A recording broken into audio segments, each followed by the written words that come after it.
የሚጠሩን ሰዎች እንዳሉ ሁሉ በጣም የሚወዱን የሚያስቡልን ለኛ የሚጨነቁ ብዙ ሰዎች እንዳሉ አትርሱ። በህይወታችሁ ፈተና ሲያጋጥማችሁ ማርቀስ ሁሉም ነገር ማንባታችሁ ማልቀሳችሁ አንገት መድፋታችሁ ሁሉም ነገር ለበጎ ነው ብላችሁ አስቡ። አንዳንድ ጊዜ እኔ ሚዲያ ላይ አያለውና ብዙ ነገሮች እታዘባለሁ። እኔ ብሆንስ ስላለሁኝ አንዳንድ ጊዜ ሰላም እንዴት ናችሁ? ውድ ሀገሬ ልጆች በያላችሁበት ሰላማችሁ ይብዛልኝ። ሙሉ አለም ነኝ። እንዴት ናችሁ? ደህና ናችሁ ወይ? ስራ፣ ጤና፣ ጦርነት እንዴት ይዟችኋል? እኔ ጋር ሁሉ ሰላም ነው፣ እግዚአብሔር ይመስገን። ከኔ ጋር ያለው ሰላም ከእናንተ ጋር ይሁን። ለቻናሌ አዲስ ከሆናችሁ ሰብስክራይብ በማድረግ ቪዲዮዬን ደግሞ ላይክ በማድረግ ጀምሩት። ዛሬ እንግዲህ ሰሞኑን ወዳ ወዲህ ስለሚባለው ወሬ እስኪ አንድ ነገር ልንገራችሁ። ለምሳሌ ሊያ ሾው እንግዲህ ሁላችንም ዩቲዩብ ላይ እናቃታለን። እኔ አላቃትም ባከር ግን ያው በሚዲያው ነው ማቃት። በጣም ነው የምከታተላት። በዛ ላይ ደግሞ በጣም ጀግና አይዶኖ አረብ ሀገር ነበረች እና በጣም እንትናት በጣም ጎበዝ ናት። እና እንደውም አስታውሳለሁ እኔ ከዚህ ሀገር እንደመጣው እሷ ቱርክ ነበረች አስታውሳለሁ። ገና አላገባችም አልወለደችም። እና ሜሴንጀር ላይ ጻፍኩላት ያለሁበት ሀገር ምንም እኔ የማውቀው አበሻ ሰው ስለሌለኝ ሰው ፈልጌ ከዛ ጻፍኩላት ሜሴንጀር ላይ ማለት ነው። ከዛ ሳይፕረስ የምትባል ሀገር ታውቂያለሽ ስላት አዎ አውቃለሁ ግን አውቃለሁኝ አለች። ምክንያቱም እኔ አይዶኖ ሜሴጁ ይኑር አይኑር አላውቅም። እስኪ ገብቼ አየዋለሁኝና እዚህ ጋር አስቀምጥላችኋለሁ። ምንድነው ሊች ባክሽን ሳይፕረስ የሚባል ሀገር ነው ያለሁትና የምታውቂው ሰው ካለ እኔ ሰው የማውቀው ሰው ሰራጣሁኝ ነውና ሰው ፈልጌ ነው ስላት አይ ሳይፕረስን አውቃታለሁኝ አዎ ግን እኔ እዛ የማውቃቸው ሰዎች ሁሉም ሳገኝ ካወቅኩ እነግርሻለሁ ብላኝ በዛው በቃ ይችን አወራን። ያው እኔም እግዚአብሔር ይመስገን ሰው አገኘው ማለት ነው። እና ከዛ ወዲህ በቃ አይዶንት ኖ በጣም ውስጤ በቃ እኔ ደስ ነው የምትለኝ። አይኗ ቃለው የምትናገራቸው የምታወራቸው ወሬዎች ምናምን ብዙ ነገር ሰዎች ያለቅሱባታል ያዝኑባታል።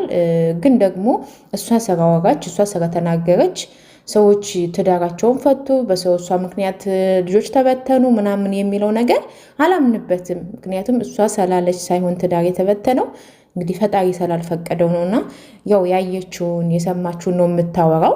በዚህ አጋጣሚ ግን አንድ የታዘብኩት ነገር ልንገራችሁ። ሚዲያ ላይ በጣም ብዙ ሰዎች ዩቲዩብ ሲመጡ የራሳቸውን ቪዲዮ ጥሩ ነገር ይዘው ሲመጡ አይታይላቸውም። እግዚአብሔርን ነው የምላችሁ። በተለይ እንደኛ ስደት ዓለም ላይ ያሉ ቪዲዮ የሚሰሩ ብዙ ነገር በጣም ብዙ በራሴ የምሰላየሁትና እይታው ያን ያህል አይደለም። ግን ሰው የሚያወሩ እከሬ ወለደ፣ እከሬ አገባ፣ እከሬ ተፋታ፣ እከሬ እንደዚህ ሆነ ብለው የሚዘግቡ ሰዎች፣ የውሸት ዜና የሚያነቡ ሰዎች እይታው በጣም ነው የሚገርመኝ። እሺ እኛን ተውን፣ ለምሳሌ እኛን ተውን። እሺ እኛ ቪዲዮ ስንሰራ ላይታይልን ይችላል ሰብስክራይባችንና እኔ አሁን ሰብስክራይቤ እና የቪዲዮ ስለቅ የሚታይልኝ እይታ አንድ አይደለም። ለምን ወሬ ሰረማራወራ በቃ የሰው ወሬ ሰረማራ መጥቼ ሰረማራወራ የራሴን የሆነ ነገር ስለሆነ ሸር የማደርገው እይታው ያን ያህል አይደለም። እኔን ተውኝ፣ ወይም ደግሞ እኔን መሰሮች ስደት ዓለም ላይ ያሉ እህቶቻችን እኛንም ተውን። በተለይ የነፍስ እንደዚህ የሃይማኖት አባቶች በሙስሊምም በክርስቲያንም በቃ የሃይማኖት ተቋማት ቪዲዮዎች ይታያሉ አይታዩም? እስኪ ለእናንተ ልንገራችሁ። መዝሙር ቢለቀቅ ዩቲዩብ ላይ መዝሙር ከሚታየውና ማነው አንድ ሰው ሙዚቃ ሲለቅና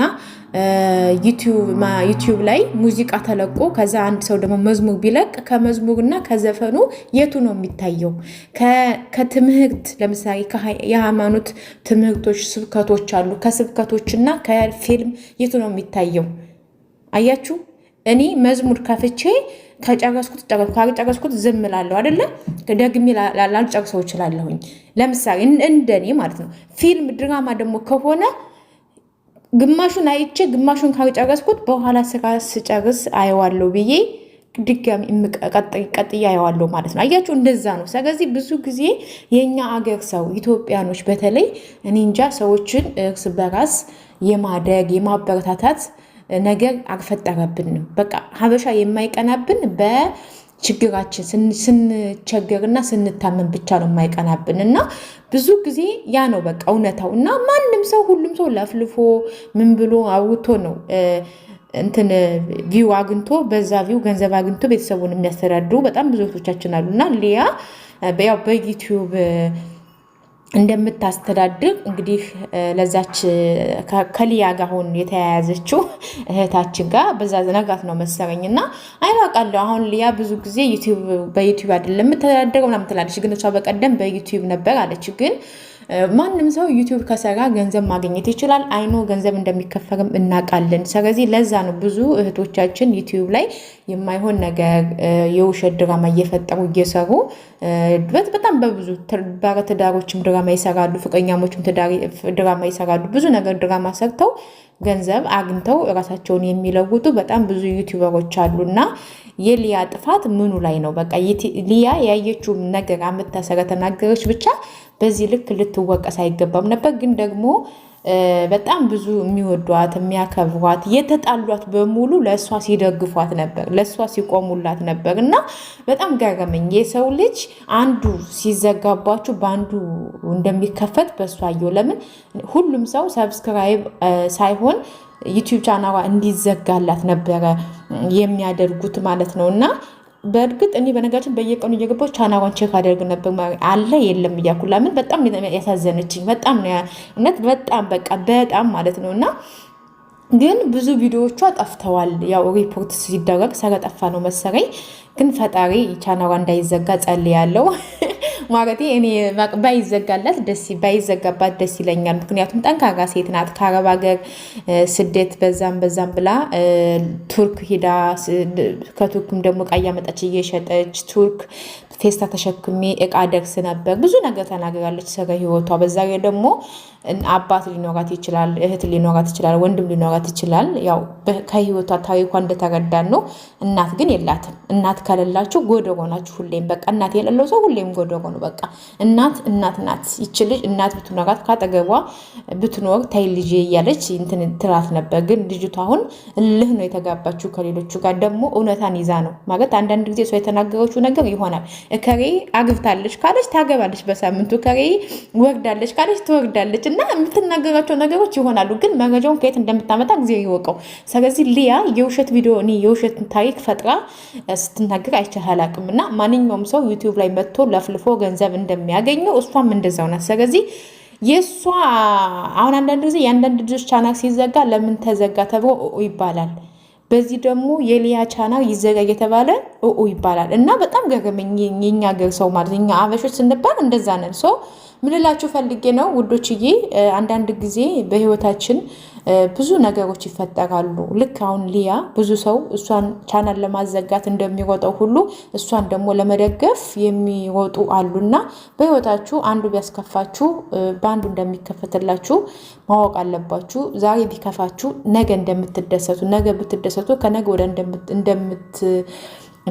ከፉ ማወቅ አለባችሁ። ሰው እስከሆናችሁ ድረስ ደስታም አለ፣ ሀዘንም አለ፣ ማርቀስም አለ፣ መሳቅም አለ። ይሄ ያለ ነው። ምክንያቱም ሁላችንም ሁልጊዜ ሁሌ እንደ ሳቅን የሚኖረው ስቀን የተነሳኑ ፎቶ ነው። አሁን ይሄ ፎቶን የተነሳሁት 2015 ነው።